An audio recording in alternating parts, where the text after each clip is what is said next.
Mit, enaknya buat buka puasa nanti kita makan apa ya? Belum jam 1, udah mau makan aja. Buka puasa masih berapa jam lagi? Justru kita dari jauh-jauh nih, kita siapin mau makan apa. Enaknya yang seger atau yang kenyang langsung atau yang gimana? Assalamualaikum. Waalaikumsalam. Hah?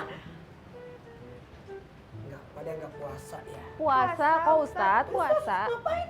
Lihat-lihat dulu. Untuk buka puasa nanti Ustadz. Ya Allah, ini kan masih lama.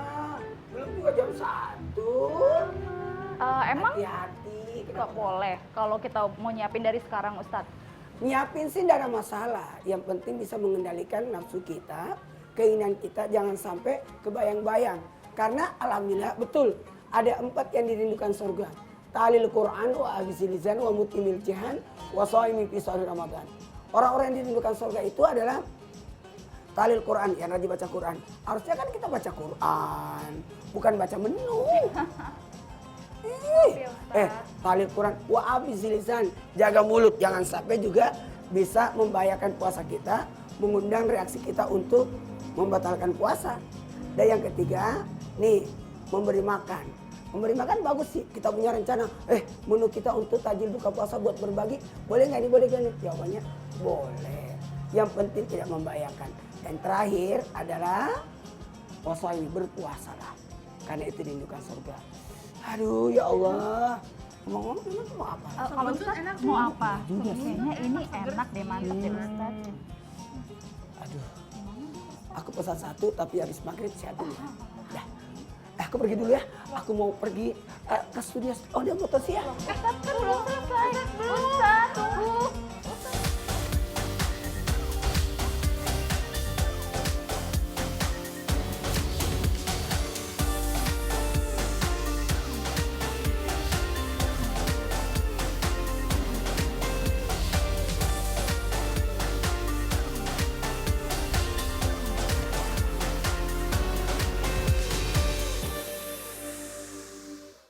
In association with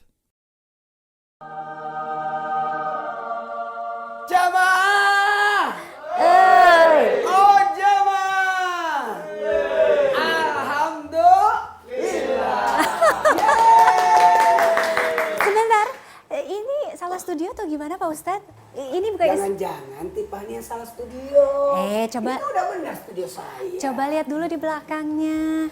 Waduh, mungkin karena efek puasa kali ya. Oh iya, mungkin ya. Tadi sahurnya mungkin kurang atau gimana, Oh, jadi iya, kurang iya, fokus ya. Oh iya, minta maaf ya. Jadi ini main ke studio aku di CNN, Nggak program apa-apa, aku silaturahmi. Talk is Fun. Iya. Wow, terima kasih banyak silaturahmi. Silahkan duduk. Jadi ini studionya Tiffany. Iya dong. Aduh. Karena aku nggak diundang ke Islam itu Indah, jadi aku undang duluan. Habis ini aku yang minta diundang. Aduh, anchor yang paling saya favorit banget adalah Tiffany. Oh ya Allah, Masya Allah. Saya yang favorit malah Pak Ustadz.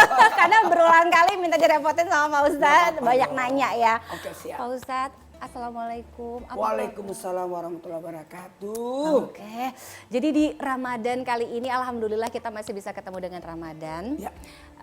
Kalau siang-siang kita udah mikirin menu berbuka, kira-kira gimana tuh Pak Ustadz? Gini. Pahalanya. Sebenarnya puasa itu adalah pengendalian. Iya. Mengendalikan diri kita. Sehingga ada 3 waktu yang sangat diijabah doa ketika kita sedang berpuasa. Saya ulang ya, ketika kita sedang berpuasa ada 3 waktu yang diijabah doa. Yang pertama ketika sahur, yang kedua ketika berbuka puasa, satu lagi ketika di pertengahan, ketika kita sedang menjalankan ibadah puasa. Kayak sekarang ini, Oh, ini adalah saat diijabahnya doa. jadi Harusnya banyakin berdoa, bukan banyakin mengayal makanan. ibu-ibu tolong ya, yang kadang-kadang siang-siang, aduh kira-kira kita mau buka puasa apa, ngabuburit kemana, nanti makan apa di restoran apa, oh doa dulu, coba Iya. gitu ya. Pak Ustadz, kalau kita ngomongin soal Ramadan, ini mungkin pertanyaan yang paling sering ditanyakan. Alhamdulillah kita bisa dipertemukan lagi dengan Ramadan berikutnya dan seterusnya. Nah, gimana supaya amalan Ramadan kita tuh bisa diterima Allah Subhanahu wa taala sih Pak Ustadz? Gini, berbicara tentang amalan ya. Amalan adalah sesuatu yang kita lakukan. Baik itu puasa, baik itu sholat, ngaji dan sebagainya. Karena di Ramadan itu ada ibadah wajib, ada ibadah tambahan berupa sunnah. Maka sibukkan diri kita dengan kebaikan sehingga tidak ada waktu untuk berbuat keburukan. Amal itu diterima jikalau ada tahapan yang pertama adalah sesuai syariatnya, rukunnya dan sebagainya. Dan ada ibadah kemuliaannya. Karena kemuliaan itu ketika ditambah, dinaikkan, ada namanya kualitasnya. Kualitasnya. Nah, selain juga amalan, banyak yang bilang kan kalau bulan Ramadan itu bulan yang penuh ridho Allah, penuh hikmah gitu. Waktu yang tepat untuk kita bertaubat. Ini banyak yang mau bertaubat Pak Ustadz. Jadi beda tobat, beda ampunan, beda istighfar. Oh beda? Beda. Oke, bedanya apa Pak? Kalau istighfar itu menutup. Menutup. Kayak orang habis nulis, salah, ambil tips. Ditutup, tapi masih ada kan, cuma ditutup doang. Kalau tobat itu dihapus. Artinya penghapus, tapi tetap masih ada bekasnya kan? Iya. Jadi dia serta-merta hilang gitu enggak ya? Karena pasti ada bekas-bekasan hapusnya dan sebagainya. Yang kita butuhkan adalah ampunan. 1, 2, 3. Ampunan. Coba diulang. Ampunan. Sekali lagi. Ampunan. Ampunan. Ampunan itu arahan. Makanya Allahumma innaka afuwwun karim. Tuhibbul afwa wa'na ya karim. Yang kita butuhkan di bulan Ramadan ini adalah ampunan Allah. Supaya kita diarahkan dalam kebaikan. Ibarat gini. Kalau tobat itu, tobat artinya kembali sebenarnya. Jadi ibaratnya orang dalam perjalanan. Keluar dari garis. Jadi harusnya kan kita menuju ke sana. Tapi karena kita melenceng, maka itu harusnya ditobat. Tobat artinya kembali. Orang berkendaraan salah keluar tol kan repot balik laginya. Iya. Maka kita jangan sampai tersesat dengan dosa karena melenceng dari alur yang sebenarnya. Ihdinas siratal mustaqim. Maka kita butuh ampunan. Ampunan itu arahan sehingga kita butuh diarahkan. Makanya banyak baca Quran, menenangkan hati. Kalau kita bisa pahami Al-Quran isi kandungannya, kita mendapatkan udal linnas, petunjuk bagi manusia. Oke, jadi bukannya salah, tapi apakah kurang tepat kalau kita meminta taubat dibersihkan atau dihapus segala dosa kita? Taubat, iya benar. Taubat itu bagaimana kita ada perjanjian, ya, merasa penyesalan, komitmen untuk tidak mengulangi, itu taubat. Maka kalau kita ampunan kayak begini kan, selama kita duduk seperti ini kan diampuni oleh Allah. Karena kita lagi minta arahan. Oke, banyak yang minta ampunan di sini soalnya. Ya, Tiap hari. nanti akhir bulan, akhir Ramadan, minta. Ya itu. THR Pak.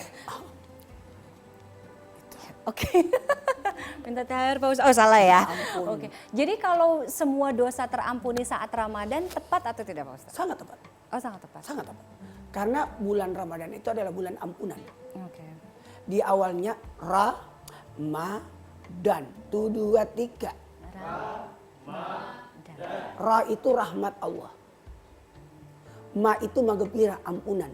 Dan itu penggali penebus dari apinya neraka.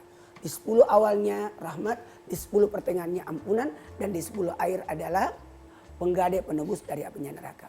Ramadan sendiri menurut bahasa artinya panas yang menyengat. Saking kerasnya panasnya menghanguskan dosa-dosa. Oke.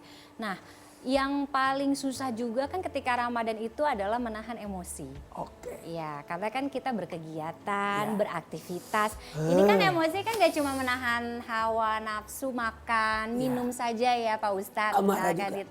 Iya kan. Nah, gimana cara menahan emosi saat Ramadan? Apalagi kalau nonton drakor, kita terbawa suasana. Apakah itu akan membatalkan puasa kita Pak Ustadz? Kita menangis gitu. Ya Allah. Dengerin, puasa itu ada 2. Lahir dan batin. Puasa tidak makan minum itu puasa lahir. Tapi yang dimaksud di sini adalah puasa batin yang berkaitan dengan pahalanya. Nah, Setidaknya makan, minum, kemudian niat, yang penting sudah menahan. Rukunnya puasa kan cuma 2, niat dan menahan. Tapi yang tadi disampaikan oleh Tiffany, ibadah batin, puasa batin itu adalah pengendalian nafsu, emosi dan sebagainya. Itu adalah berkaitan dengan pahalanya. Jadi kalau orang marah-marah di saat berpuasa, sah puasanya tapi pahalanya nggak ada. Maka cara mengendalikan supaya kita tidak marah, katakan, saya lagi sedang berpuasa. Saya lagi sedang berpuasa. Saya lagi sedang berpuasa. Yakinkan kita sedang berpuasa sehingga kita bisa mengendalikan. Karena puasa artinya mengendalikan, menahan. Nah, cara mengendalikan itu juga kan, katanya kan kalau bulan puasa setan tuh dikurung ya Pak Ustadz ya. Tapi godaan-godaan itu tetap ada. Ada. Nah, jadi gimana dong Pak Ustadz? Ada setan pengganggu, ada setan penggoda. Kalau ini Nggak ikutan. nggak ikutan. Jadi ada namanya setan pengganggu dan penggoda. Yang dibelenggu itu adalah setan pengganggu. Yang menggoda sebenarnya gini. Setan itu kan semua yang mengganggu, semua yang mengarahkan kepada keburukan adalah setan. Setan kan sifat sebenarnya. Minal jinnati wan nas, dari jin dan manusia. Jadi siapapun yang mengajak keburukan dia setan. Maksudnya bersifat setan, bersifat pengganggu. Baru tidur. Hilangkan pengganggu baru tidur. Empaskan. Jadi mengganggu itu adalah setan. Nah, Ustadz Al-Walhan, Al-Ansab, Salamur, Dasin, Wasnan, Ahwat, Tauba. Itu nama-nama setan. Nama-nama setan. Yang mengganggu manusia, yang menggoda manusia tetap ada. Tetap ada. Jadi sebenarnya gini. Ketika orang berpuasa menyempitkan jalur setan untuk menggoda kita. Menyempitkan. Sehingga setan tidak mungkin bisa mengganggu ketika orang berpuasa karena sudah sedang menekan nafsunya.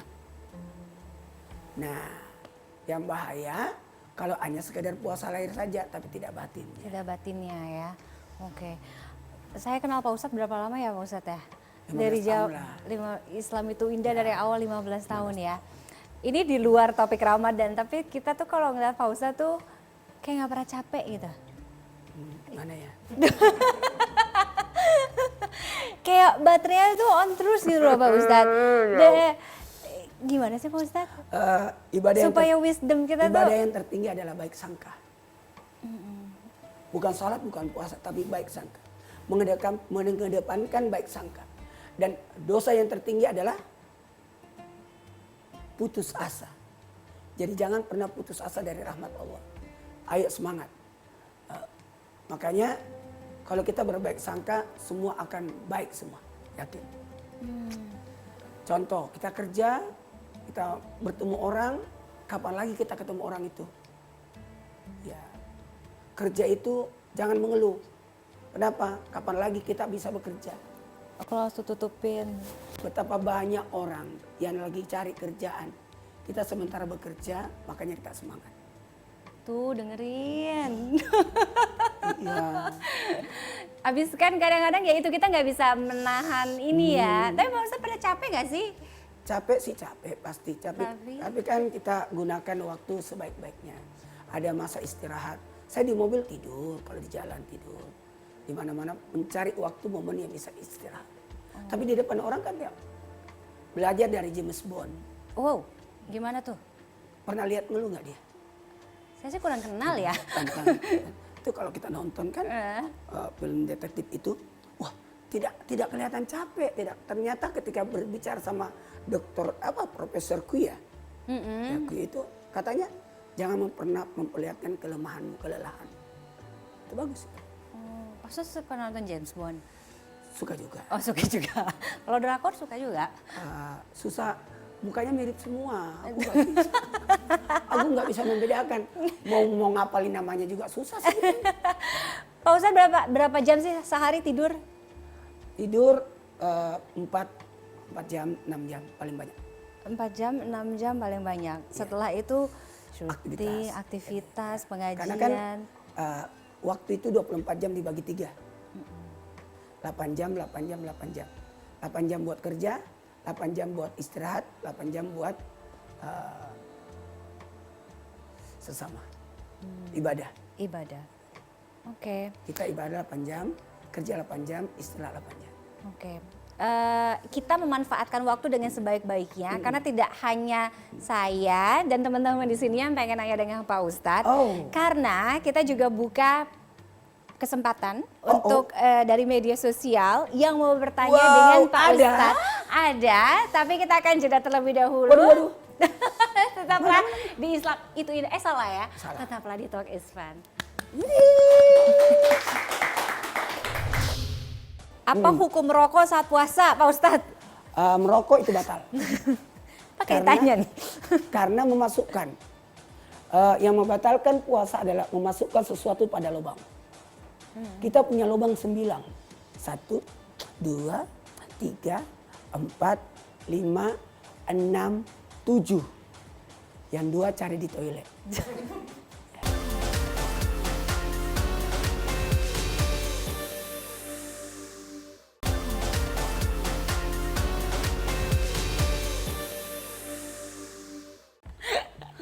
Kembali lagi di Talk is Fun jamaah.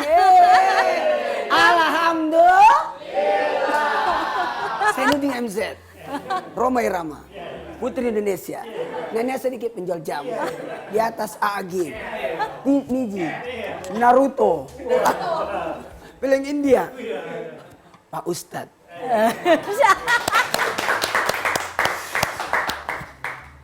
Istri pejabat. Aku seneng kalau tamunya kayak gini. Oh. Berkah pokoknya, berkah Amin. meriah ya. Jadi berkah karena salah masuk studio ya. Iya, sering-sering malah masuk studio. Iya. Pak Ustadz, tadi Iya. kita udah kasih kesempatan buat teman-teman sebelumnya yang mau tanya.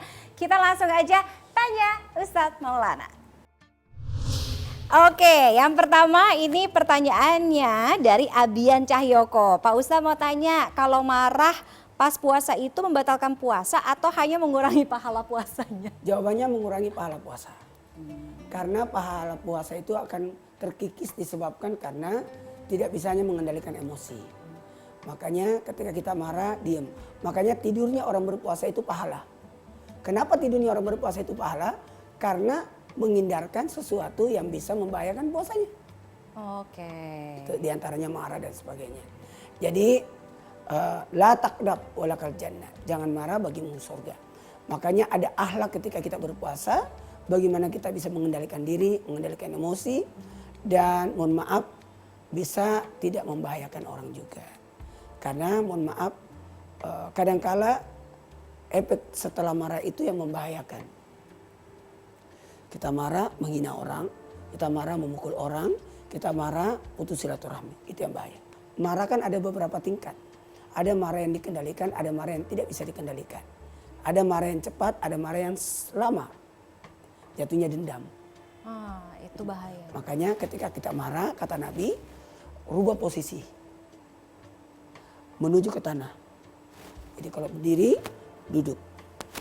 Marah duduk, baring. Masih marah baring, tidur, masih marah lagi, berudu. Masih marah, sholat 2 rakaat. Berikutnya dari @_M_Syarif_S. Pak Ustadz, bolehkah berniat puasa sekaligus diet dan sahkah puasa tanpa tarawih? Oke. Bagus juga ini pertanyaannya, makasih banyak ya. Pertanyaannya, sah nggak puasanya Kalau diet. kalau diet? Niatnya diet.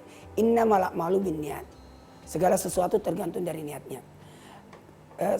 Ibadah itu ada 2 syarat daripada ibadah itu.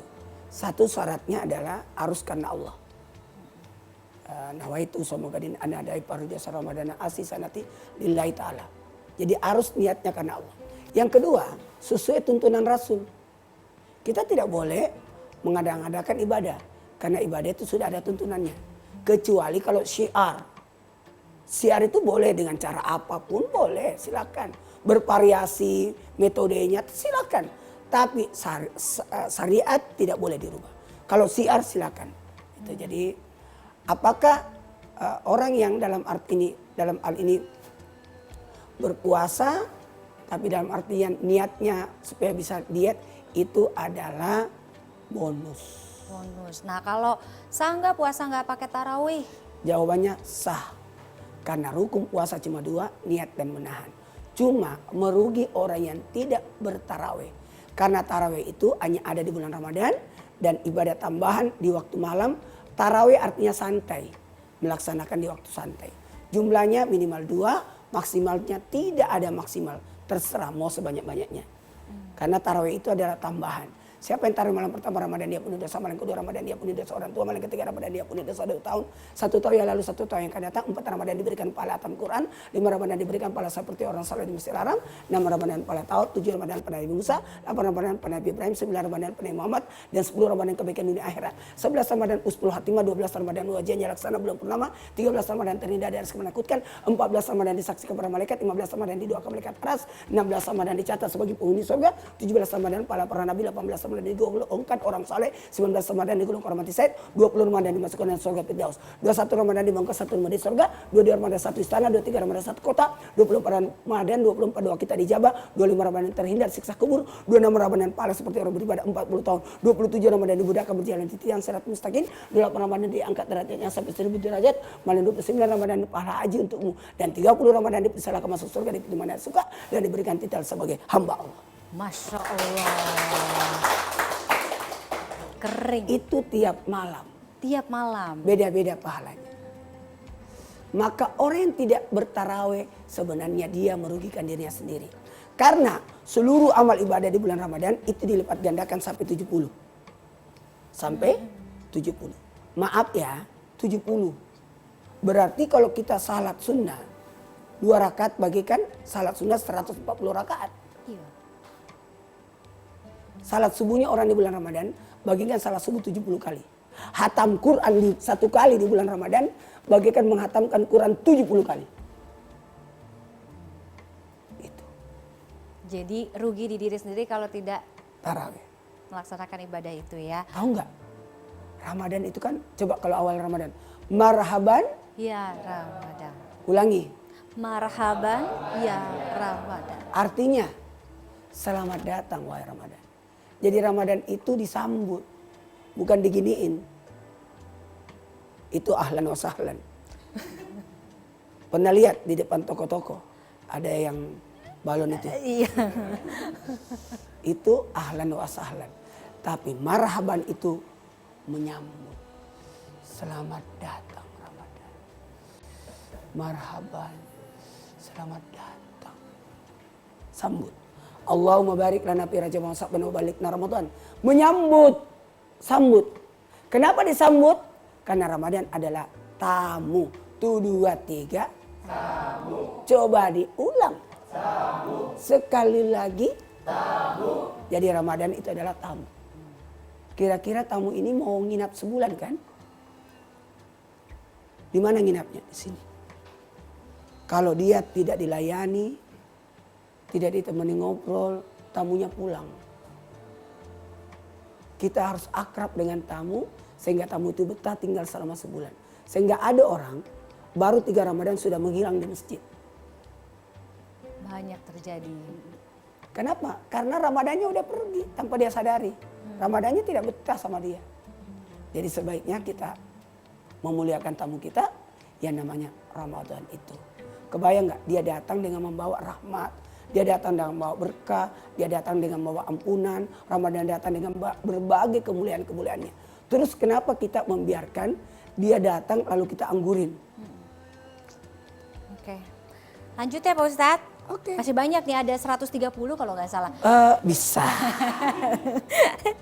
Yang Senang. ketiga dari Ednanda Rosandi. Berkumur dalam wudhu saat puasa apakah boleh? Sebaiknya hindari. Karena bisa membatalkan puasa. Batas puasa itu di bibir. Batas puasa itu di bibir. Maka sebaiknya ketika kita sudah, makanya ketika imsak sikat gigi, maka kumur-kumur itu kan sunnah. Rukun wudhu berapa? Ada 6. Niat, muka, tangan, kepala, kaki, tertib. Cuma 4 yang kena air, 2 yang tidak. Niat sama tertib. Muka, tangan, sebagian kepala, kaki, telinga, kumur-kumur, hidung itu sunnah. Jangan gara-gara sunnah bisa membatalkan ibadah puasa kita. Ya kalau sedang berpuasa gini aja. Yang khawatir kumur-kumurnya 3, keluarnya 2. Sering terjadi kayaknya Ustadz. Makanya batas puasa itu di bibir. Makanya ibu-ibu yang lagi masak, boleh aja mencoba makanan, tapi bukan mencoba menyicipin, melewatkan lidahnya ke bibir.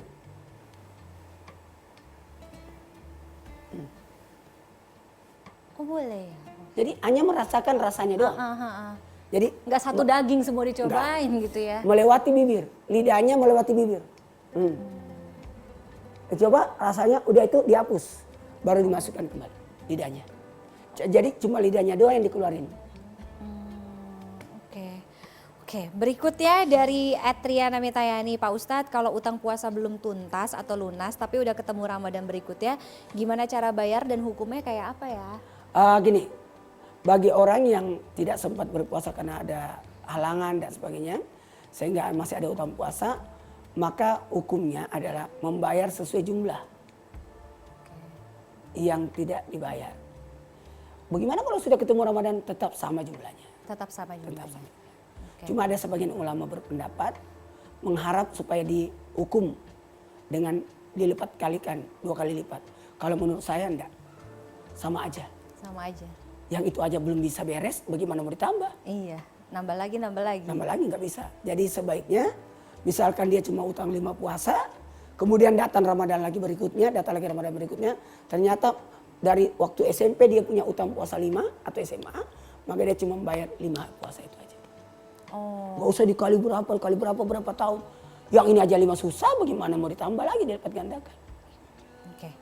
Berikutnya dari @broput. Apa hukum rokok saat puasa, Pak Ustadz? Merokok itu batal. Pakai tanya nih. Karena memasukkan. Yang membatalkan puasa adalah memasukkan sesuatu pada lubang. Kita punya lubang 9. Ada 9 lubang dalam tubuh kita. 1, 2, 3, 4, 5, 6, 7. Yang 2 cari di toilet. Makanya orang berendam, itu pada saat dia berendam tidak boleh sampai masuk ke dalam. Takutnya nanti masuk air pada lubang-lubang, bisa membatalkan puasa. Dan tidak boleh kentut pada saat kita dalam berenang. Kapan kentut maka air masuk ke dalam lubang bawah. Jadi batal puasanya. Jadi memasukkan sesuatu pada lubang itu membatalkan puasa.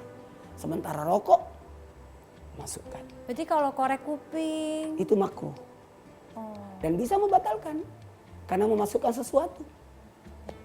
kayak lagi pilek, apa flu gitu, ingusan gitu. Itu tidak ada pun. masalah karena ini mengeluarkan, bukan memasukkan.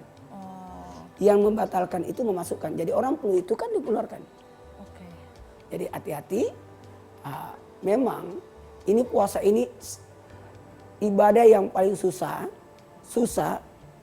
Cuma makanya rukunnya cuma 2. Niat dan menahan. Itu aja. Kendalikan diri. Kendalikan diri ya. Berikutnya Pak Iya. Ustadz dari @fatan DLS. Iya. Pak Ustadz mau tanya, kalau masuk pas sholat asar kita datang pas rakaat ketiga, kita perlu gantikan 2 rakaat, itu perlu tahiyat awal lagi atau gimana teknisnya ya Pak Ustadz? Jadi yang pertama ikutin imam, ternyata kita ketinggalan berapa? 2. Maka kita kan tahiyat pasti. Atau ketinggalan 3 lah. Berarti kita cuma menghitung 1 rakaat. Maka ketika imamnya salam kita ikut. Maka kita hitung, oh saya utan 3 tambah 1 maka tahiyat lagi. Karena setiap 2 rakaat pasti tahiyat. Oke. Terakhir Pak Ustadz dari Irfin Altaf, apakah benar jika bepergian keluar kota dan menetap beberapa hari, sholat fardu sebaiknya dijamak? Karena hal itu termasuk mengambil keringanan yang diberikan Allah. Jawabannya betul. Yang penting 85 kilo perjalanan. Oh, minimal 85. Ya 85. Jadi ada jaraknya. Kemudian mohon maaf ada rukhsah keringanan. Kalau salat itu rukhsah keringanannya. Jadi jamak kasar takdim boleh. Nah, maka cuma batasnya 3 hari. 3 hari. Kalau lebih dari 3 hari bukan musafir lagi. Oke. Oke, terima kasih untuk teman-teman yang sudah bertanya dengan Pak Ustadz. Ini udah kelar. Kita bikin di 20 episode ke depan kali ya. Mau yuk. Pak Ustadz terakhir, bagaimana supaya Ramadan kali ini kita supaya untuk menjadi manusia yang lebih baik lagi, yang paling penting kan Ramadannya boleh 30 hari tapi setelah Ramadan itu kita bisa menjadi manusia yang kembali suci, fitrah gitu. Maknai Ramadan itu tadi udah disampaikan adalah bulan ampunan. Supaya kita dapat arahan, nanti ada hadiah terbesar dari Ramadan itu sendiri, Lailatul Qadar. Salamun hiya tamatul fajar, kedamaian. Jadi tanamkan tamu itu masuk ke dalam hati kita, menjadikan kita damai. Damai itu betul bukan hanya kita rasakan di bulan Ramadan, tapi ada efeknya setelah Ramadan. Makanya setelah Ramadan kita takbiran. Allahu Akbar, Allahu Akbar. Artinya Allah itu bukan hanya ada di bulan Ramadan, tapi ada juga di luarnya Ramadan. Artinya jangan kita cuma ibadah di bulan Ramadan, berarti kita penyembah Ramadan, bukan penyembah Allah. Karena Allah ada di bulan Ramadan, ada juga di luar Ramadan. Ayo semangat ibadah. Karena mau tahu siapa dapat Lailatul Qadar, lihat setelah Ramadannya. Masya Allah, kita kasih tepuk tangan. Terima kasih Ustadz Maulana sudah hadir di Talk is Fun kali ini. Masih mau. Oh masih mau. Kita mah seneng banget kali ya. Atau kita bikin bersama Ustadz di CNN Indonesia. Pokoknya semangat ya. Jangan perlihatkan lemes. Kata Ramadannya, dia lemes banget. Tahun depan aku nggak mau datang Jangan dong. Oh itu. Jadi kalau kita ibadah, jangan perlihatkan kelemahan, tapi perlihatkan semangat. Sehingga berkata Allah, malaikat hidupkan dia tahun depan untuk mendapatkan Ramadan tahun depan. Tapi kalau kita lemes-lemes, malas-malas, kata Allah, malaikat tahun depan matikan aja dia, nggak usah ikut. Iya kan? Iya. Kalau ada orang kita ajak jalan-jalan, terus dia ngeluh terus, malas, nggak usah ikut lagi ya. Oke. Jamaah. Alhamdulillah. Makasih banyak. Lagi masih akan gali tetaplah bersama kami. Insya Allah. Nah, kadang-kadang orang tuh makan terlalu banyak gula sehingga badannya tuh kewalahan untuk mengolahnya. Si gulanya nih nggak sampai ke otak. Sehingga dia kurang makan gitu.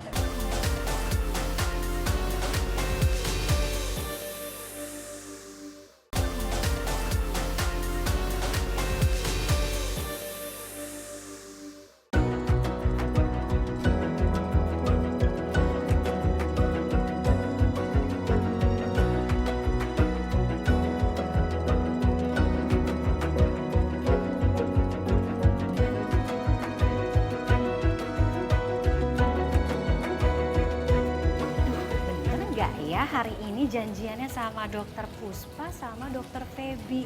Tunggu. Hari ini apa besok ya? Duh, coba ya. Ini mana nggak kecatet lagi? Aduh, di notes. Aduh, ini gini nih. Kayak belakangan tuh kita kayak gampang lupa, dikit-dikit lupa. Duh, udah nyampe lagi di sini. Hari ini. Hai, Mbak. Hai dong. Hai dong. Apa kabar? Apa kabar? Aduh. Sangat. Tunggu dong, aku tuh janjian sama Dokter Feby sama Dokter Puspa hari ini besok sih. Hari ini, kok lupa? Nggak tahu. Kayak suka lupa makanya gue liat kayak nggak dicatat di notes terus tiba-tiba kayak udah nyampe Serafim duluan. Hari ini janjian Bener ya? sama kita, Berarti aku bener. nggak salah ya? Nggak Bener ya? salah. Nah tapi kenapa ya dok? Aku tuh kayak sekarang tuh belakangan, baru-baru ini sih sebenarnya tuh kayak ngerasa gampang banget dikit-dikit tuh lupa. Padahal aku belum lansia loh. Masih Aku muda loh. Masih 40, masih Iya, usia iya. produktif, masih rutin aktivitas. Terus kayak badan juga ngerasanya sehat gitu. Tapi tuh kayak dikit-dikit gampang lupa. Kenapa ya dok? Ya, jadi gini sih, sebenarnya kalau misalnya case-nya Mbak Tiffany ini bisa jadi bukan karena otaknya kenapa-napa sih, tapi lebih kepada ada beberapa hal yang mempengaruhi itu. Contoh, tidurnya gimana? Lagi kurang tidur nggak? Nah, yang kedua, lifestyle-nya Kayaknya gimana? sih tidur 10 jam ya. Ah, Sama ya? itu Enggak, kebanyakan itu ya. kebanyakan, Iya, kebanyakan. oke. Nah, bisa juga dari makanan. Makan tinggi gula bisa, kurang protein bisa, ya kurang exercise itu juga bisa. Banyak Ya. kurangnya ya? Banyak. Jadi lifestyle dulu yang dilihat, baru kita ngelihat yang lebih advance lagi ke arah otak gitu. Coba kita look back dulu. lifestyle kita selama sebulan ini gimana sih gitu. Oke. Nah, kalau lifestyle tuh lifestyle yang seperti apa sih, Dok, gitu yang mempengaruhi penurunan fungsi kognitif? Oke, jadi otak kita itu tuh kan memang ada metabolismenya sendiri ya. Dia tuh juga makanannya sebenarnya adalah gula. Nah, kadang-kadang orang tuh makan terlalu banyak gula sehingga badannya tuh kewalahan untuk mengolahnya. Si gulanya nih nggak sampai ke otak, sehingga dia kurang makan gitu. Bisa juga HB-nya kurang, tuh bisa sehingga oksigennya nggak nyampe ke atas. Tidurnya kurang sehingga nggak optimal juga metabolismenya gitu. Jadi lifestyle yang besar-besar itu ya tidur, makan, exercise itu yang mempengaruhi gitu. Lifestyle intinya ya, Yes, gaya hidup itu lifestyle. berpengaruh besar.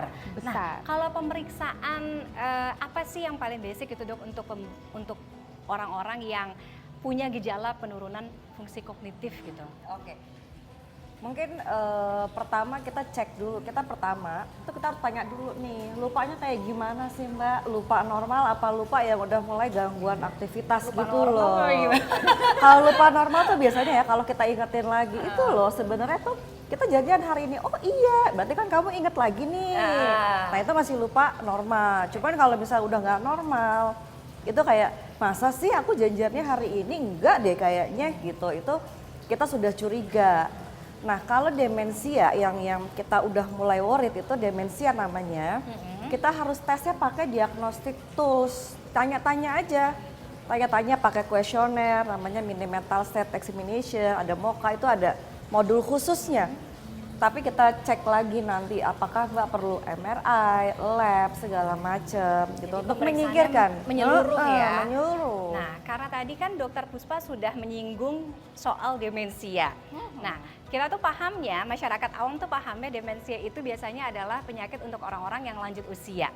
Nah, tapi kapan sebenarnya orang-orang tuh bisa dicurigai mulai mengalami gejala demensia? Apakah harus orang-orang atau selalu orang-orang yang memang lansia usianya gitu, lanjut usia, atau jangan-jangan kayak umur-umur gini juga bisa, Dok? Bisa loh. Iya, serius? Sekarang usia demensia itu ada yang muda ya, demensia juvenile namanya 40-an udah mulai demensia loh. Iya, bisa. Walaupun produktif. Walaupun produktif, satu keturunan ada apa enggak. Oke, detik. Lalu kita cek dulu, ini lupanya masalah mental atau masalah otaknya. Kadang-kadang kan orang stres bisa cepat lupa loh Mbak. Gitu. Iya sih, iya karena terlalu banyak yang beban. kita pikirin, begitu oke. kita semua multitasking kan. Oke, nah artinya kalau bisa dideteksi dari jauh-jauh tahun gitu ya, itu lebih baik penanganannya, ya kan? Nah, bagaimana pendeteksian penanganannya ini juga, Dok? Gitu. Deteksi pasti yang kita cek tadi mini mental state kan, demensia diketahui ada diagnosis klinis yang nggak perlu sebenarnya pemeriksaan penunjang lain. Tapi pemeriksaan penunjang yang kayak MRI itu semua untuk menyingkirkan diagnostik aja.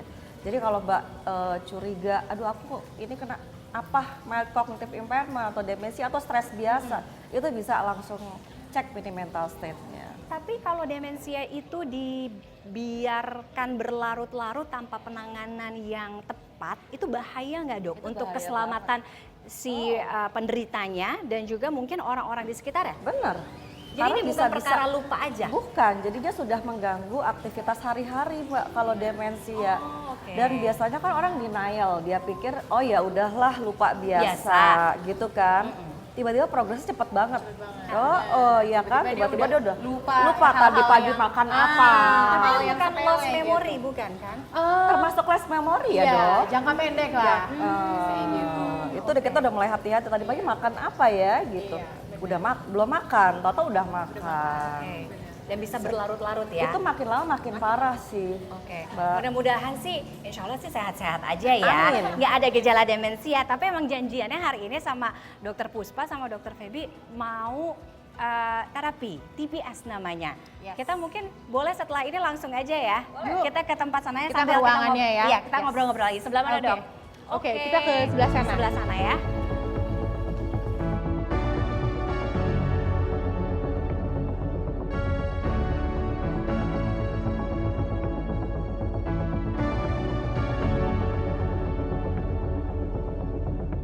Nah, Nah, kalau tadi kan sebelumnya sedikit banyak sudah menyinggung soal demensia bersama Dr. Feby dan juga Dr. Puspa. Nah, menyinggung demensia lagi nih dok. Biasanya ada gangguan apa saja sih yang menyertai demensia ini? Misalkan gangguan fungsi seperti perubahan perilaku kah, atau mungkin mood, atau apalah gitu. Terus progresivitas penyakit itu kayak gimana ya dok? Oke, itu semua benar sih, itu semuanya ada tuh perubahan perilaku yang itu Oke. ada.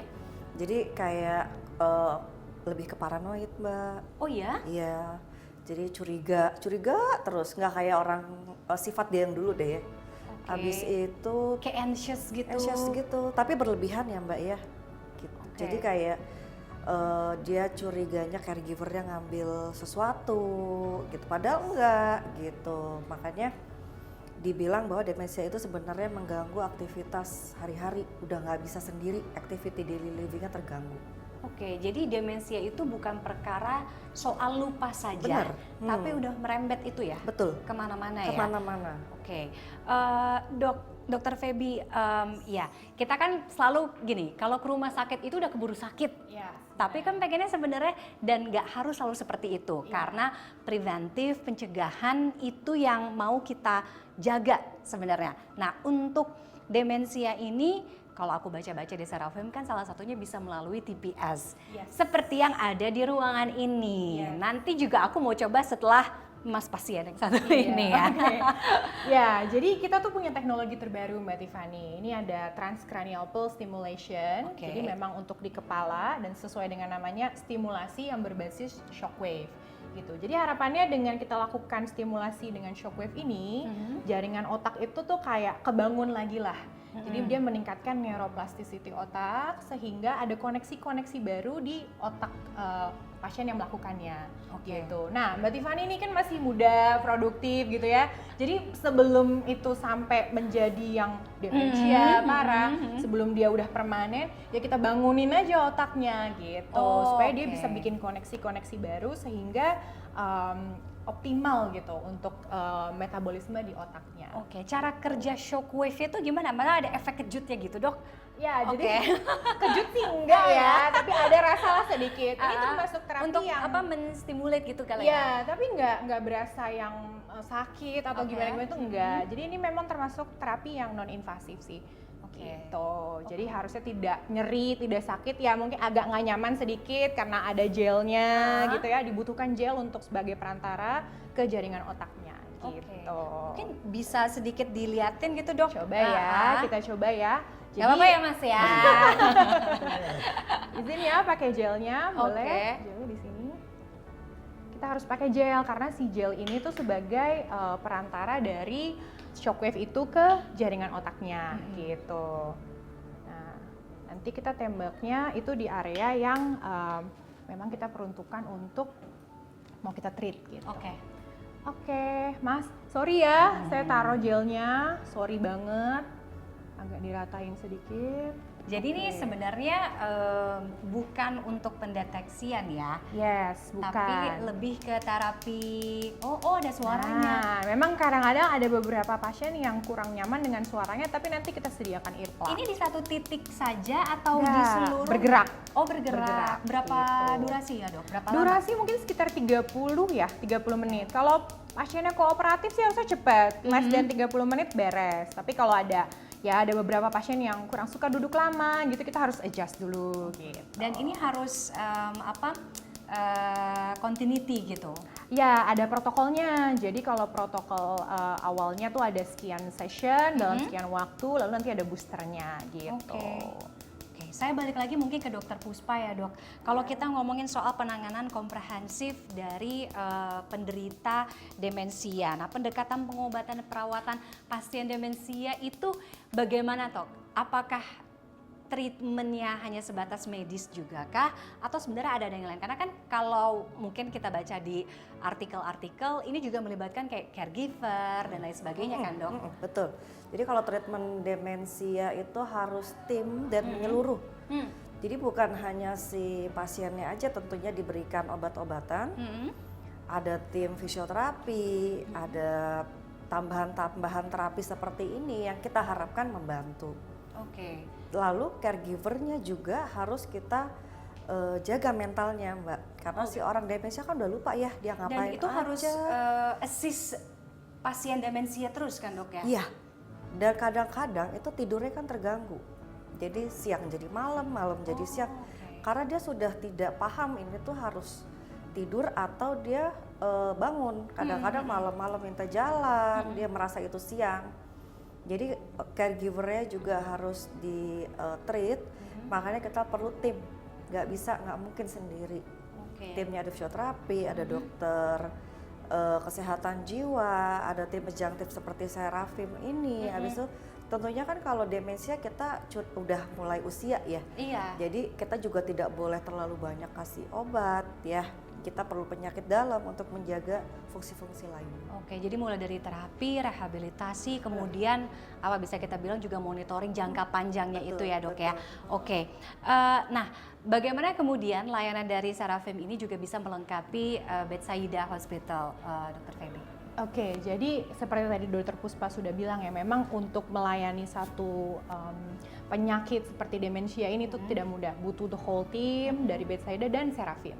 Jadi sifatnya kita tuh kalau untuk pasien-pasien di Betsaida itu kita melengkapi pasien-pasien di sana supaya terapi yang diberikan oleh Dr. Puspa dan tim itu bisa lebih optimal lagi dan kita bisa jaga gitu untuk tidak mengalami kemunduran, tidak menjadi lebih parah. Ya kalau bisa reversible menjadi lebih baik lagi. Gitu. Jadi kita pelengkap dan juga untuk preventifnya. Saling melengkapi iya, preventifnya itu, jangka panjang. Jangka panjang ya. Benar. Nah, itu kan tadi juga Dr. Puspa sebutkan bahwa caregivernya terus harus ke penyakit dalam gitu ya. Satu lagi yang saya belum mention mengenai TPS ini adalah beberapa studi TPS ini bilang ini memang bisa untuk gangguan tidur. Jadi kalau misalnya pasien-pasien insomnia. Jadi kalau pasien-pasien demensia ataupun memang non demensia gitu ya, kita bisa bantu untuk tidur lebih baik. Harusnya kalau tidurnya lebih baik sehingga terapinya Kualitas, juga meningkatlah kualitas hidupnya. Gitu. Oke, apakah masa insomnia? Mungkin setelah ini udah nggak insomnia kali ya Mas ya. Tapi kita lanjut lagi ya Mas ya. Terakhir mungkin ke Dr. Puspa dok, bagaimana sih sebenarnya mungkin bisa dijelasin alur kemudian bagaimana manfaat yang bisa didapat atau diterima oleh pasien atau individu yang datang ke Serafim dan juga Betsaida. Pertama pasti kita diagnostik dulu, karena diagnostik demensia kan perlu pertanyaan panjang, kuesioner panjang. Jadi nggak ujuk-ujuk nggak langsung, aku demensia, lupa, aku demensia. demensia. Iya. Atau misalnya mental state-nya masih bagus, belum tentu juga kognitif yang lain kan tidak terganggu. Nah, mulai di situ yang kita mulai harus preventif. Jadi belum jangan turun banget baru datang gitu. Itu malah akan lebih sulit sih. Kalau yang awal gitu ya itu lebih akan kita lebih mudah ya untuk kita bareng-bareng lah treatmentnya gitu. Kalau ada yang bilang lebih baik telat daripada tidak sama sekali, jangan keburu telat dulu, belum tentu ya. Betul. Iya kan, karena kita nggak tahu gitu kan masa depannya akan seperti apa, jadi deteksi sejak dini, pencegahan sejak dini. Sometimes kan dia progres cepat banget, ada yang lama kan tergantung orang juga ya Mbak ya. Makanya jangan sampai keburu udah mulai nggak tidur, habis itu udah mulai lupa, teriak-teriak, lupa nama anak, lupa nama cucu, itu kan udah sedikit lebih challenging. Ya, apalagi sekarang tadi kan di awal bilang bahwa usia produktif sekarang sudah banyak yang gejala demensia ya. Oke, terima kasih banyak Dokter Puspa dan juga Dokter Feby. Makasih ya Mas. Abis ini berarti aku ya. Iya. Selesaikan dulu pasien yang satu ini, dikuliti sampai habis ya kan, diperiksa total pokoknya 30 menit, nanti setelah itu aku ya. Kita ketemu lagi kapan-kapan ya. Terima kasih. Dan kita ketemu lagi di Talk is Fun usai jeda. Pastikan Anda jangan kemana-mana, harus hidup sehat dan juga tetap semangat.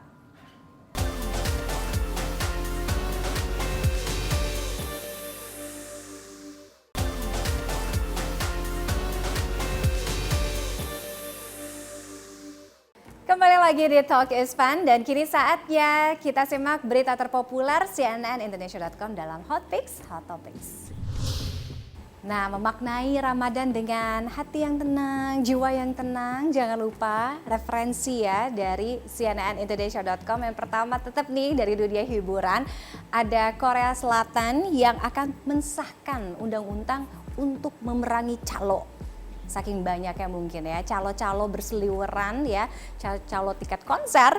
Jadi Korsel ini mengesahkan revisi undang-undang yang melarang penjualan tiket ilegal di sektor pertunjukan, konser, olahraga, serta mengekang distribusi ilegal konten Korea.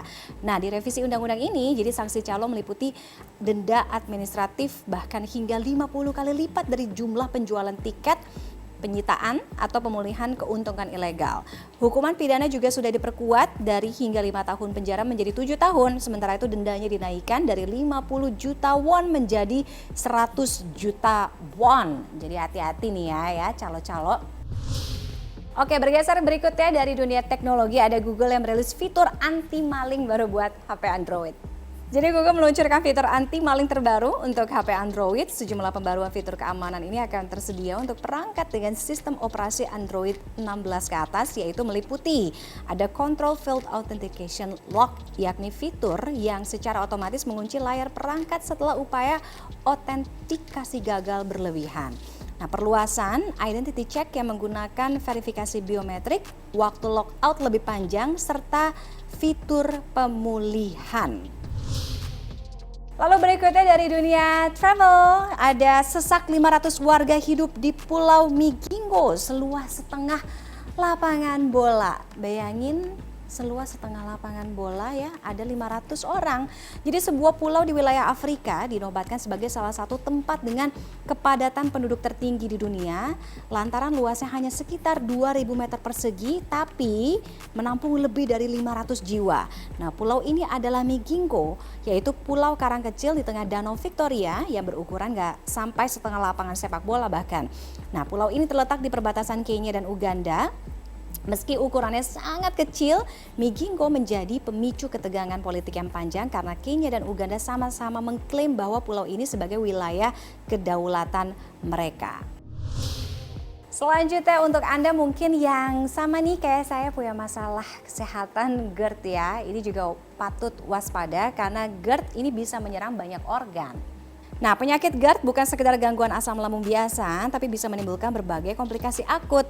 Dokter spesialis penyakit dalam mengatakan peningkatan asam lambung pada penderita GERD berisiko memicu kerusakan organ. Komplikasi GERD paling awal adalah kerusakan pada kerongkongan dan bisa menimbulkan peradangan. Kalau kondisi ini berlangsung lama, peradangan kronis di kerongkongan dapat berkembang menjadi lesi prakanker dan di jangka panjang bisa meningkatkan risiko kanker esofagus.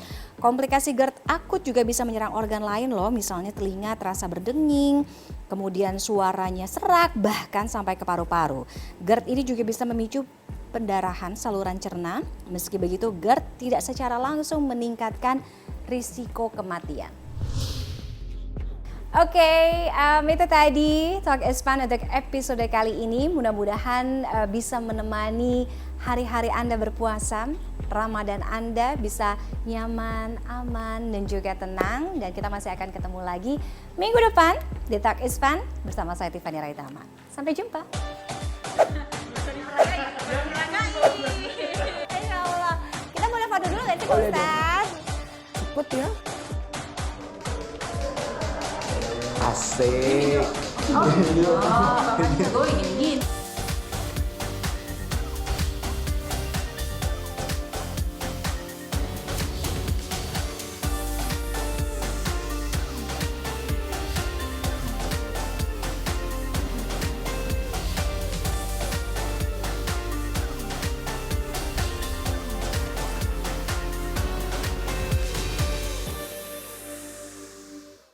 In association with